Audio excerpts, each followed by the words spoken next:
I never thought love could turn to hate so easily. But betrayal has a way of changing everything. I caught them, Alice, my wife of 7 years, and Jake, the man I once trusted as a colleague. The world we built crumbled the moment I saw them together.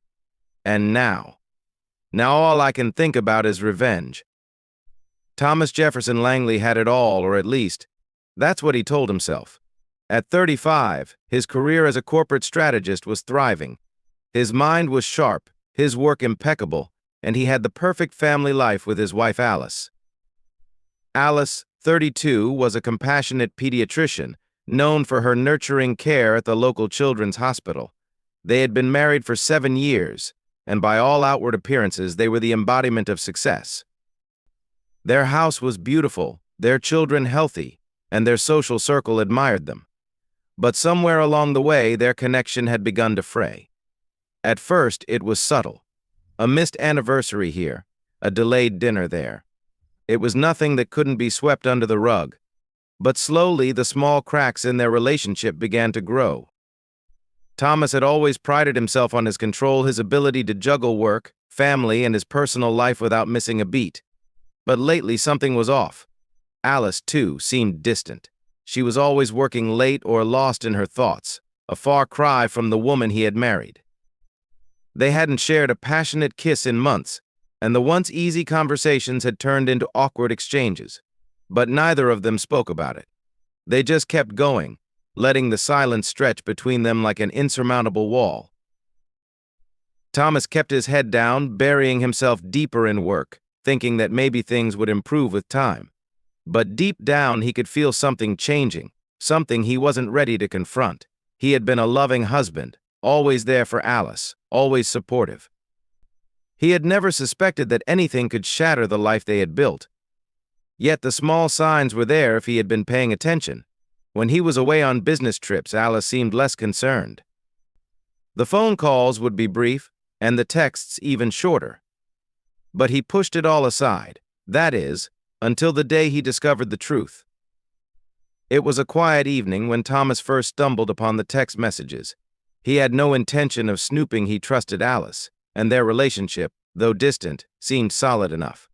But something inside him urged him to check her phone when she left it on the kitchen counter one afternoon. At first, it was casual. He just glanced at the screen. But what he saw made his stomach drop. There it was, plain as day, messages between Alice and Jake, the man he had worked alongside for years. They were filled with longing, affection, and a promise to meet later that night. Thomas's world shattered in that instant. His mind couldn't process it. He'd never imagined Alice capable of such betrayal. Jake, a man Thomas had trusted, a man who had been to their house for dinner and shared laughs over drinks, was the one who had stolen his wife's heart. The messages were clear, unmistakable. They were planning to meet. The love they shared, his and Alice's, felt like a lie now, as fake as the carefully constructed facade of their happy life. His hands shook as he held the phone, his mind racing. Every memory of their marriage began to blur those happy days when they were first in love, the late-night talks, the promises they made to each other. It was all a lie. A wave of anger swept over him, followed by an overwhelming sense of humiliation. How could she do this to him? How could she betray the man who had always been there for her? His heart pounded in his chest as his thoughts turned dark. This wasn't just a betrayal of love.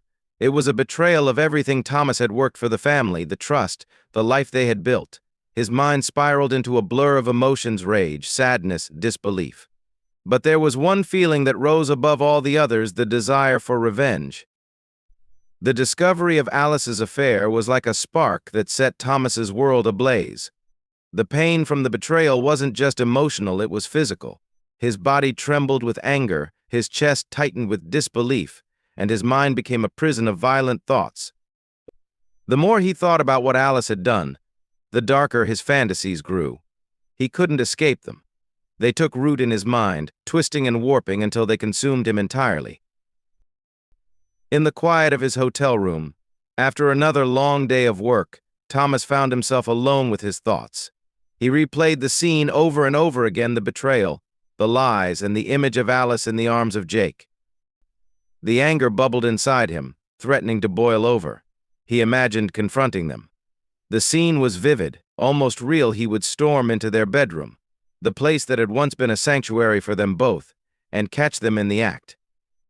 He could already see it, Jake, frozen in shock, and Alice, her face filled with guilt and fear.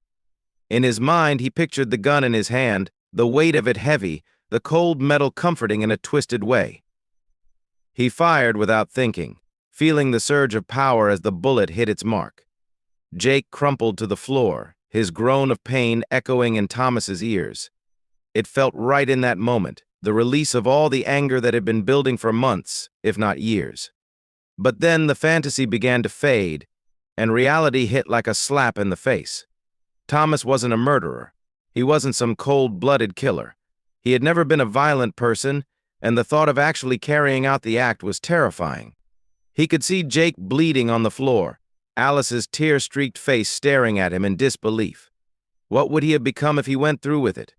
Would it be worth it? Would he feel any better after?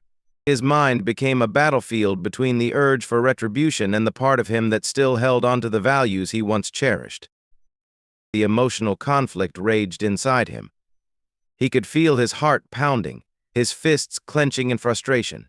He wanted revenge, but at the same time he didn't want to destroy everything: his family, his future, and even his own soul. The inner turmoil was unbearable. He had been consumed by rage, but the cost of that rage could be far more than he was willing to pay. The questions gnawed at him, and the more he thought about it, the more he realized that the path to vengeance was one that could not be undone. The tension had been building for weeks. Thomas had tried to bury the truth, to pretend that things were fine, but it had all come to a head. His mind was a swirl of emotions: rage, humiliation, confusion. He had to confront Alice. He couldn't keep living like this, torn between anger and despair. When Alice told him she was meeting Jake to talk, something inside him snapped. There was no more waiting, no more pretending. This was it. The moment he had been dreading and, at the same time, desperately craving. It was late one evening when Alice was late returning home from her meeting. Thomas had known, deep down, what she was really doing. He had seen the signs, and now there was no denying the truth. The betrayal was real, and he couldn't keep running from it. He had to face her, face them both. His heart hammered in his chest as he stood in front of the bedroom door, his fists clenched at his sides, his mind racing with all the things he wanted to say, all the things he wanted to do. When Alice finally arrived, she looked startled to see him standing there. She had expected to slip in unnoticed, as she had done so many times before. But this time, there was no escape, no pretending. The air in the room was thick with tension as Thomas's gaze locked onto hers, his face twisted with a mixture of pain and fury. He could feel the anger surging up inside him, but he also saw the fear in her eyes. She knew what was coming. It wasn't long before Jake showed up, and Thomas's mind filled with rage. The sight of him standing there, as if nothing had happened, as if he hadn't just ruined everything, was enough to send Thomas over the edge. He shouted, demanding answers, accusing them both of betraying him, of destroying his family. The confrontation escalated quickly, the words turning into heated shouts. Alice's voice trembled as she tried to explain, to justify what had happened, but her words fell on deaf ears. All Thomas could hear was the sound of his own heart pounding in his chest. In a moment of pure, unfiltered rage, Thomas grabbed his gun, his hands shaking as he aimed it at Jake. The anger and frustration had built up so much over the past few weeks that he couldn't hold it back anymore. The shot rang out, sharp and loud, and Jake collapsed, clutching his groin in agony. Alice screamed, her voice filled with horror and disbelief. But in that moment, Thomas didn't care. He had finally done something. He had taken control. The room was filled with chaos, with pain, with regret. But there was no turning back now. As the seconds stretched on, the realization of what he had just done began to sink in. The blood that stained Jake's clothes, the pain in Alice's eyes, it all hit him with a wave of regret. What had he done? Was this truly justice? Or had he just become another monster in a long line of broken men driven by betrayal? The realization crushed him. He had crossed a line, and now everything had changed. In the moments following the confrontation, the reality of what Thomas had done began to crash down on him with a suffocating weight. The chaos in the bedroom was deafening, the muffled groans of Jake in agony, Alice's frantic pleas for help, the echo of Thomas's rapid breathing as his mind reeled. He hadn't planned on pulling the trigger. It had been an impulse, a fiery reaction to the betrayal that had been eating away at him for so long. But now, as he stood over the bloody scene, the intensity of the moment hit him like a slap in the face. What had he become? The adrenaline began to fade, replaced by a creeping sense of dread and guilt. His hands shook as he watched Jake writhe in pain, clutching his groin where the bullet had struck. Alice stood frozen, her face a mix of horror and disbelief. The words Thomas had wanted to scream at her, to lash out with, now seemed hollow, irrelevant. They hadn't changed anything. Nothing would. The act he had just committed couldn't be undone, and no matter how angry he was, no amount of vengeance would bring back the trust, the love, that had been shattered. For a brief moment, Thomas considered what it would take to undo everything, to run, to flee from the consequences of his actions. But deep down, he knew there was no escape. He had crossed a line that could never be uncrossed. No matter what happened next, he would have to live with the consequences of this moment for the rest of his life. He had hurt the people closest to him, not just physically but emotionally. Alice's affair had already broken him, and now he had broken them both in a way that could never be repaired.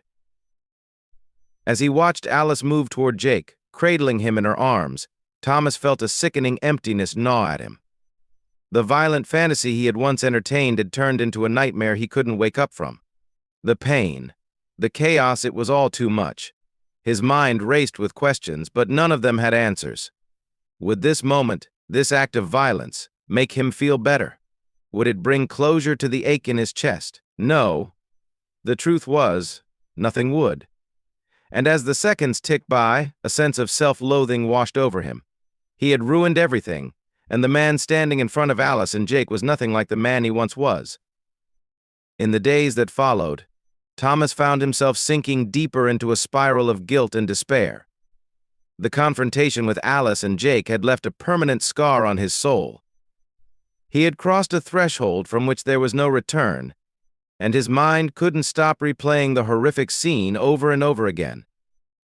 Every time he closed his eyes, he was back in that room, hearing the gunshot, seeing Jake crumple to the floor, and watching Alice's face twist with fear and disgust.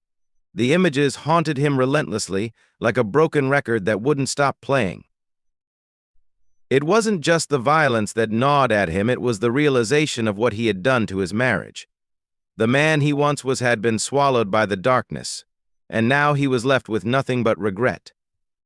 Alice's betrayal had torn him apart, but it was his own actions that had sealed the fate of their relationship. The damage was irreparable. They couldn't go back to what they were before. Every time he saw Alice, his stomach churned with disgust, not just for her infidelity, but for what he had done in retaliation. He had been consumed by his rage, and now there was nothing left. Sleep became a distant memory for Thomas. The nightmares invaded every corner of his mind, leaving him restless and on edge. He would wake up in cold sweats, gasping for breath, his heart pounding in his chest. The images of Jake lying on the floor, Alice's frantic screams, would linger in his mind long after he opened his eyes. It was as if he couldn't escape the consequences of his actions, no matter how hard he tried. Every waking moment felt like a prison, and the walls were closing in on him. The emotional strain was unbearable. Thomas tried to go through the motions of daily life, pretending everything was fine, but inside he was a wreck. His work, which had once been a refuge, now felt hollow and meaningless. He couldn't focus on anything anymore. His thoughts were consumed with the aftermath of his actions, the weight of his guilt, and the knowledge that he had lost everything. His marriage, his integrity, his sense of self, all of it was gone. And no amount of work, therapy, or apologies could ever bring it back. Thomas felt trapped in his own mind, unable to escape the consequences of his choices. The nightmares were a constant reminder of the monster he had become, and with each passing day, the emotional strain grew heavier. The woman he had loved, the life they had built, all seemed like a distant memory. What remained was a man who had destroyed everything he once held dear, and now he was left with nothing but the broken pieces of his own soul. In the days following the violent confrontation, Thomas was left to grapple with his shattered emotions. The regret, the guilt, the emotional chaos, it all consumed him. He tried to keep moving, to go through the motions of life, but it felt like walking through quicksand. Each step forward felt heavier than the last, and he realized he couldn't continue like this. The nightmares that tormented him had become unbearable, and he couldn't escape the constant sense of shame that clung to him like a second skin. The violent fantasy that had once seemed so satisfying had turned into a nightmare of its own, and he couldn't outrun it. It was Alice who, despite everything that had happened, suggested that Thomas seek help. Their interactions were strained, cold even, but Alice's suggestion was one of the few moments of clarity amidst the chaos. She knew, as much as she resented him for his actions, that they both needed to heal. And Thomas, though hesitant and ashamed, agreed. At first, therapy felt like a foreign concept to him. He had never been the type to seek help for his emotional struggles. He was a man of control, of logic, someone who faced problems head-on and solved them.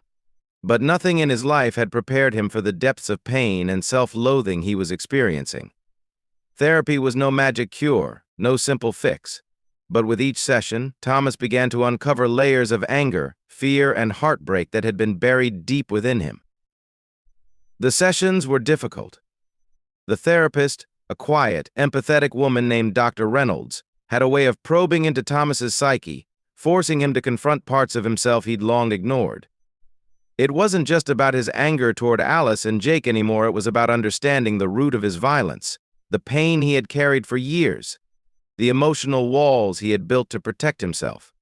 And slowly, through the sessions, he began to piece together the person he had become, and more importantly, the person he had lost. But healing wasn't linear. There were days when he felt like progress was impossible, when the shame and guilt weighed on him so heavily that he could hardly breathe. He wasn't sure if he could ever forgive himself for what he had done. And as the days wore on, the reality of his situation began to sink in. His marriage, his family, everything he had once known was beyond repair. No amount of therapy could undo the pain he had caused. No amount of reflection could change the past. Yet, as he continued to work through the emotional wreckage, Thomas found something unexpected, a sliver of hope. The therapy sessions forced him to confront his darkest emotions, and in doing so, he began to understand that healing was possible, even if forgiveness was not. It was a slow process, and Thomas knew it would take time. But for the first time since the night of the shooting, he felt like he could at least begin to move forward, if only just a little. Months passed, and while the nightmares still haunted him, Thomas was beginning to feel a faint sense of clarity. The therapy was helping, even if it wasn't solving everything. But it became increasingly clear to him that no amount of therapy or emotional healing would change the core truth of his life. His marriage was over. Alice and Thomas no longer recognized the people they had once been. Their love had died long before the affair had been exposed, and now it was just the bitter residue of anger, betrayal, and regret. There was no going back from what had happened. The confrontation, the violence, the lies, it had all broken something in their relationship that could never be repaired. It was Alice who first brought up the idea of divorce, though it wasn't in a conversation of reconciliation or healing. After all that had transpired, she had her own scars to deal with: physical, emotional, and psychological. The affair, the betrayal, and the chaos that followed had deeply scarred her. And while she had been supportive of Thomas's efforts to seek therapy, she knew, deep down, that they were both beyond repair. She had to take care of herself, and she couldn't continue living in a marriage that was built on broken trust and destruction. The conversation was brutal. They sat across from each other in their dimly lit living room, the silence between them thick and suffocating. Alice's voice trembled as she spoke, and Thomas could see the weariness in her eyes. She wasn't angry anymore, she was exhausted. Exhausted by the years of emotional neglect, the infidelity, the violence, and the lies. She had tried to hold their marriage together, but she couldn't anymore. And Thomas knew that he had no right to ask her to stay. "I can't keep doing this," Alice said softly, her eyes focused on the floor. "I need to move on, Thomas. I need to find myself again. And you need to figure out who you are without me, without us." The words hit Thomas like a slap in the face. He had expected this, but hearing her say it out loud felt like a death sentence. The life they had shared, the memories, the family, the dreams was slipping away from him. He had destroyed it all, and now there was nothing left but the wreckage. They discussed the practicalities, the division of assets, custody of the children, the logistics of separating their lives. It was a cold, clinical conversation, devoid of emotion. Neither of them had the energy left to fight. They both knew it was over, and there was nothing more to say. As Thomas walked out of the house that night, the weight of the finality settled in his chest. He had lost everything: his marriage, his family, his self-respect. The man he had once been was gone, consumed by rage and regret. There was no turning back now. The divorce was finalized a few months later. Thomas moved into a small apartment, and Alice started to rebuild her life. They shared custody of the children, though the pain of seeing them only part-time weighed heavily on both of them. Thomas had destroyed everything they had worked for, and no amount of therapy or reflection could bring it back. But as he sat alone in his apartment, he realized that there was only one thing left to do: move forward, even if it was just one step at a time. The dust had barely settled from Thomas's divorce when a chilling call shattered the fragile peace he had tried to build for himself. His hands shook as he listened to the voice on the other end of the line, his mind already racing through every possible worst-case scenario. "Thomas, it's the fire department. Your house. It's gone." The words echoed in his mind, repeating like a sickening refrain. Gone. How could it be gone? His home, the place that had once been filled with love, laughter, and memories, was now nothing more than a pile of rubble. The explosion had happened in the middle of the night, and while no one was physically harmed, the damage was catastrophic. The fire had spread so quickly, consuming everything in its path, and by the time the authorities arrived, it was already too late. Thomas's thoughts immediately went to Alice. His first instinct was to make sure she was safe, but the news didn't mention any casualties, and he was left to speculate. Was she inside? Was she okay? His heart pounded in his chest as he hurried to the scene, the sound of sirens growing louder with each passing moment. The guilt that had already consumed him in the aftermath of his actions now flared up once more. What if this was his fault? What if this tragedy had somehow been connected to the anger, the violence, the anger that had never truly left him? As Thomas arrived at the house, the sight before him felt like something out of a nightmare. The front of the house was caved in, smoke still curling from the remains of the walls. The fire department had cordoned off the area, and neighbors had gathered to watch the devastation unfold. He pushed his way through the crowd, his pulse quickening as he searched desperately for any sign of Alice. It was there, amid the wreckage, that he saw her standing in the distance, her face streaked with tears, her hands trembling as she looked at the ruins of their shared life.